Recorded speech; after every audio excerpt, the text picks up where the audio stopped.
célula que le dio origen y que sea prácticamente idéntica. En ese caso estará bien diferenciada.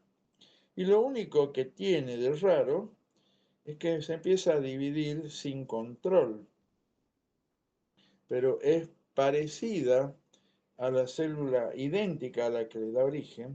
Por ejemplo, el lipoma.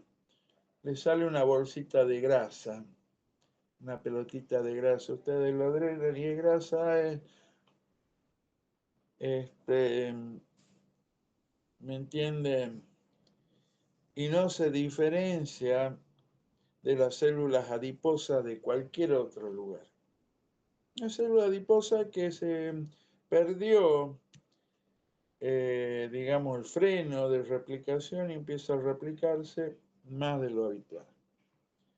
Bien. Y en general, mientras más se parecen, más diferenciados están, menos malignos son. Eso es un dato a tener en cuenta. Pero si la célula que se volvió loca y empezó a dividirse es un monstruito, no se parece a la que le dio origen, esos van a ser tumores malignos, agresivos, infiltrativos, van a comprimir y pueden terminar con la vida del paciente. Bien, hablemos un poco entonces de los tumores cerebrales. Vamos a dar un par de conceptos. Por un lado, el cerebro puede ser receptor de metástasis de tumores de cualquier otro órgano. Por ejemplo, un melanoma me puede sembrar en el cerebro. Muchas veces va a mantener la característica de la estirpe original o se va a transformar en una forma de glioma indiferenciado. El melanoma puede, el cáncer gástrico también, el cáncer de colon, el hepatocarcinoma, el de pulmón, el de mama, cualquiera puede sembrar acá arriba. Pero si yo tengo un tumor primitivo de cerebro, nunca siembra para afuera, nunca metastiza un tumor primario de cerebro. Se queda ahí. ¿Ah? Eso es una característica. Cuando yo hago una tomografía y veo una masa tumoral única, esa puede ser primario o puede ser metastásico. Pero si veo dos o más masas, seguro que es metastásico. O sea, vino, se sembró de algún lado. Bien, acá, ¿cuál es el origen de los tumores? Todas las formas celulares que hay dentro del cráneo, en el sistema nervioso central, me pueden dar lugar a tumores. Las meninges, por ejemplo, me pueden originar meningioma. ¿Sí? El meningioma, la terminación oma es de benignidad, pero también puede haber un meningosarcoma que va a ser indiferenciado y invasor y va a ser de peor pronóstico. Las células gliales, todas me pueden dar tumores. Puedo tener astrocitoma, oligodendroglioma, glioblastoma, o formas indiferenciadas como los gliomas indiferenciados de alto grado, que son muy malignos. También, por ejemplo, las vainas de los nervios, de los pares craneales, también me pueden dar. Ejemplo, el neurinoma del acústico, crece a partir de la vaina del nervio, etcétera, etcétera. También de las células a nivel del epéndimo, ependinoma, meduloblastoma. Bueno, veamos ahora lo que sí quiero que sepan, que son las manifestaciones clínicas que van a presentar los tumores cerebrales. Son 4. ¿Ah? Y ustedes, para que lo tengan en cuenta, muchas veces se puede diagnosticar clínicamente un tumor cerebral.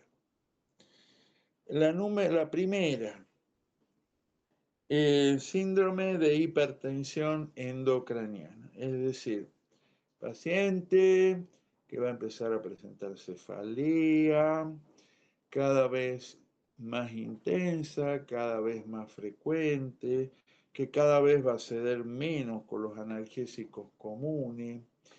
Tengan en cuenta que aún los tumores más malignos van a requerir de meses para crecer, a veces pocos meses, ¿no? He visto un caso de un tumor que 2 meses y medio antes no había nada y después estaba todo infiltrado. Algunos son muy malignos. Bien, entonces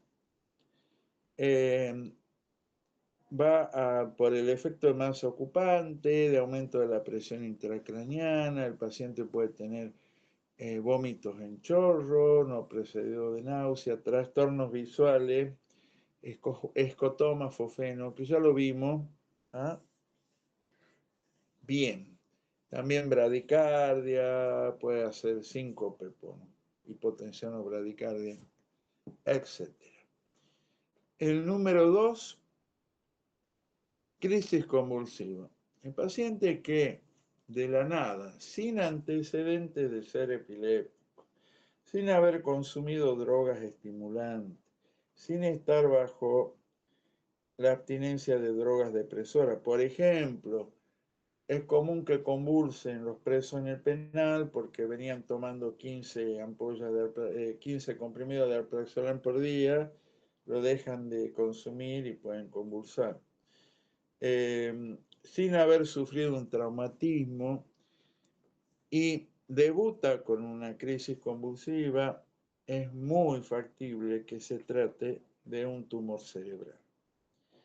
El tercer elemento van a ser los signos propios del tumor, es decir, los signos de foco, ¿eh?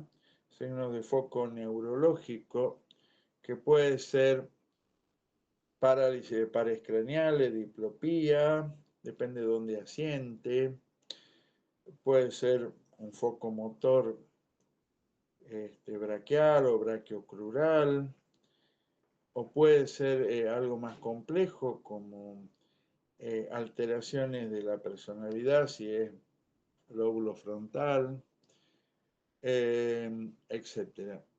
Y el cuarto elemento van a ser el llamado síndrome paraneoplásico. Este se da cuando el tumor produce sustancias hormonalmente activas y se manifiesta por eso.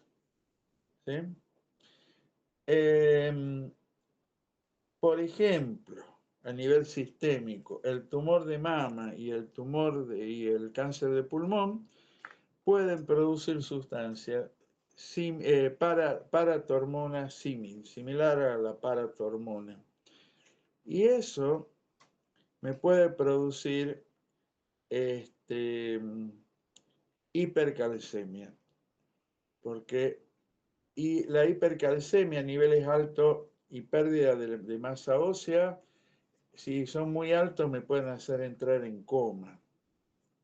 ¿De acuerdo?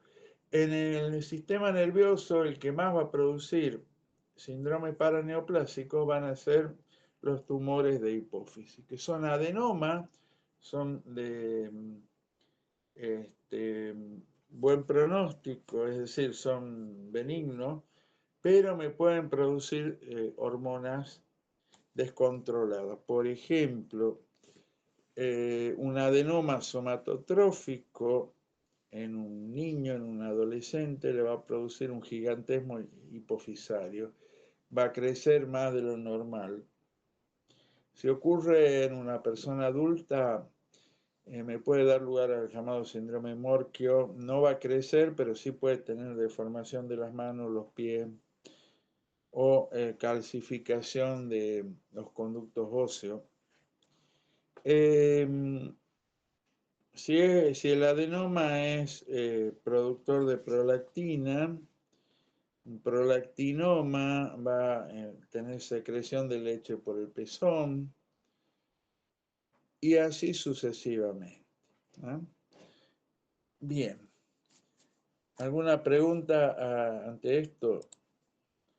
Bueno, ya que estamos embalados, vamos a pasar entonces a hablar de las enfermedades demielinizantes y degenerativas.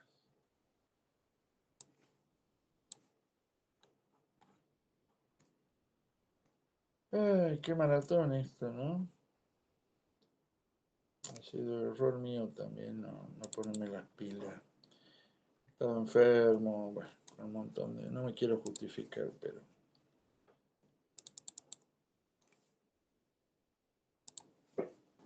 Bueno, vamos a empezar viendo el Alzheimer.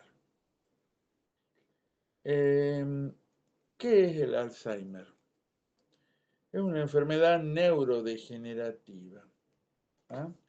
Que va a presentar deterioro cognitivo y trastornos conductuales. Se dice, no desacertadamente, que es la enfermedad de las personas que no pueden recordar. Lo que va a comenzar en forma insidiosa y muy tempranamente pueden ser pérdida progresiva de la memoria y otras capacidades mentales. ¿Sí? Y para esto les voy a dar un ejemplo. Un día, en el Sanatorio Parque, estaba de guardia, ingresa un señor, 60 y pico de años, traído por su hijo, por deterioro cognitivo. Cuando yo lo interrogo, me cuenta, corría el año 2015, o sea, hace 10 años, que me cuenta que un día este señor era agente de tránsito, de lo que hacen controles viales. Volviendo a su casa, se pasa de largo en el colectivo, se baja más allá donde no tenía que bajarse, se pierde, demora varias horas, finalmente llega a su casa.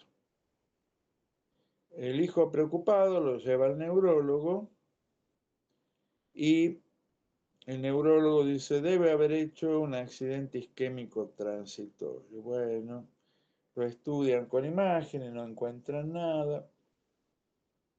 Bien, pero empezaron a aparecer cosas raras.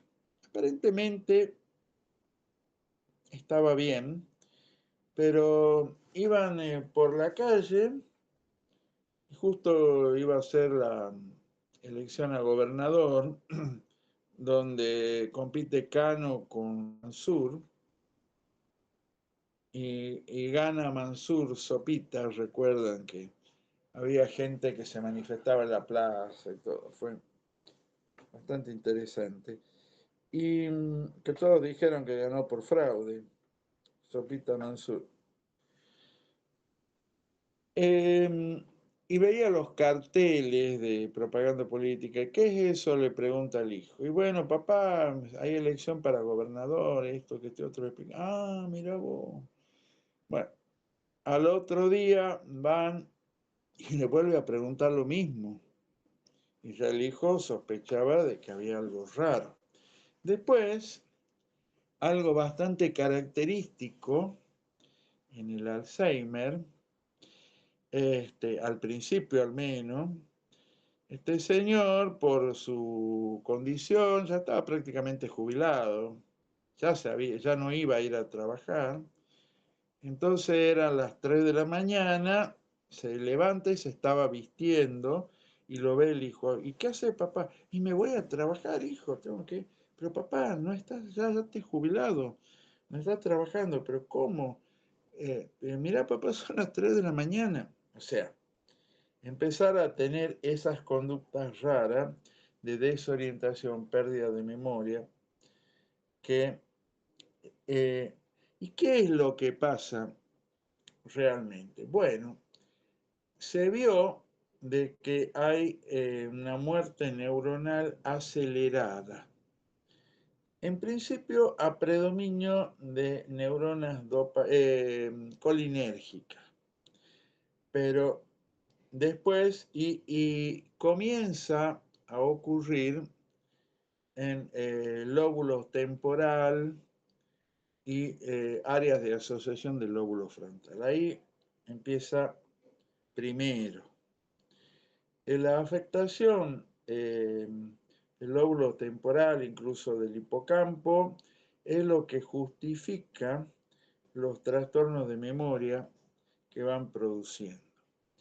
Se ha determinado personas que comienzan a tener Alzheimer, que ellos te relatan, bueno, algo que a veces nos pasa a todos, ¿no? Que vos estás conversando y querés usar una palabra específica y no te acordás. Bueno, ellos quieren conversar, quieren interactuar, pero se le empiezan a perder las palabras, no se le va el hilo y no pueden mantener la conversación. Eso lo lleva a retraerse. Cuando se hace biopsia de cerebro, se observa dos cosas. Una, que aparecen depósitos de beta-amiloide. ¿Y qué es la beta-amiloide? Es una proteína de tipo tau, del grupo tau, que cuando se acumula es tóxica y termina con la apoptosis, con la muerte programada neuronal. Es decir, la neurona fabrica proteínas, por ejemplo, que fabrica normalmente, pero la fabrica mal y no la usa, la almacena y se empiezan a acumular los depósitos beta-amiloide. También se vio de que ocurren desorganización del citoesqueleto, del ovillos neurofibrilares que se llaman, por desorganización del citoesqueleto. Estas dos cosas van a llevar a la muerte neuronal. Pero atención, si ustedes hacen la biopsia de una persona, digamos 60 años, normal, sin Alzheimer, sin ningún tipo de demencia, van a encontrar una que otra neurona que tiene también depósitos beta-amiloide y ovillos neurofibrilares. O sea que esto forma parte del envejecimiento neuronal normal. Lo que ocurre en el Alzheimer es que una vez que se declara la enfermedad, ese proceso se acelera enormemente, se acelera 5 o 10 veces. Entonces, en un año el cerebro envejece 10 años y de ahí la clínica que presenta. En estadios avanzados, el Alzheimer es indistinguible de las demencias de otras causas, como puede ser arteriosclerótica o senil. ¿De acuerdo? O sea que el problema es cuantitativo, es la cantidad de neuronas afectadas y la velocidad con la que se afectan. Es cuantitativo. Bien.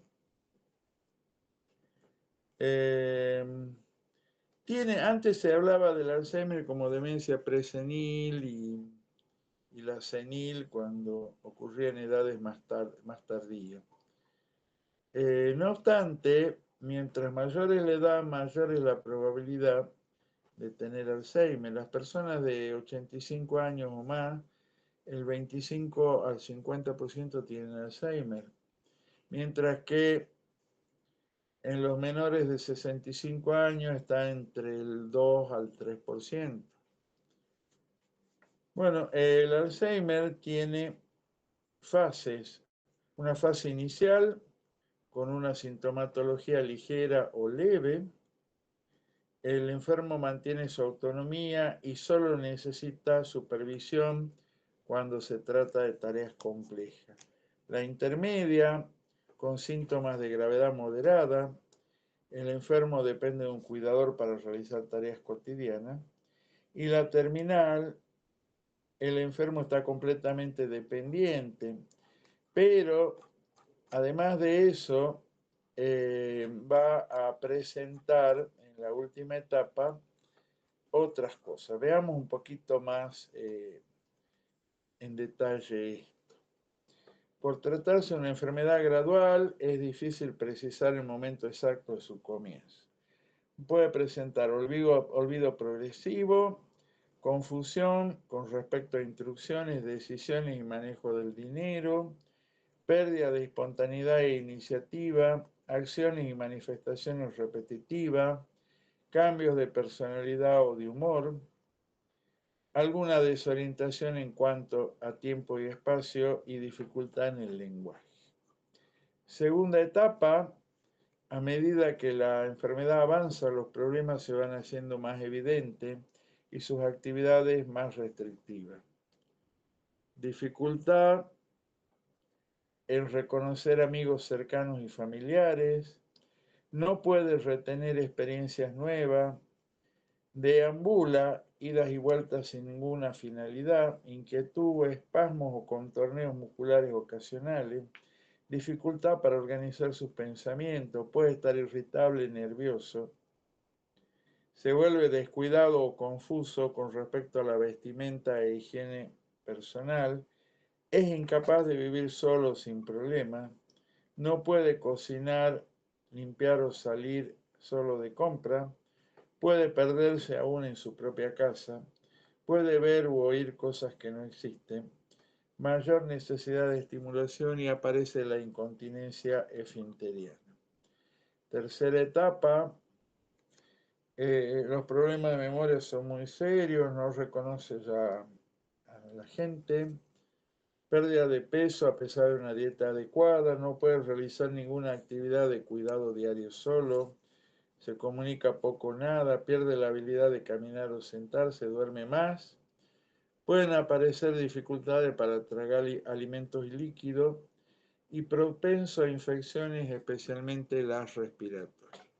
Bueno, esto es en cuanto a Alzheimer. Bueno, nos queda ver esclerosis múltiple, esclerosis lateral amiotrófica y síndrome de Beck. Todos esos tres lo vamos a ver en una hora. Vamos a hacer una pausa y nos estamos conectando un poco más tarde, tipo 10:30 de la noche. ¿De Profe, acuerdo? consulta. Decime. ¿No estaría esa posibilidad de que esos temas no entren o tienen que No, entrar sí entran o sí? todos. Entran todos. No hay Bueno, posibilidad. Profe, ¿el horario del examen? 14, 15 horas. 14, cerca de las 14 horas. Bueno, los dejo, chicos. Que tengan buen día. Nos vemos enseguida. Hasta luego, profe.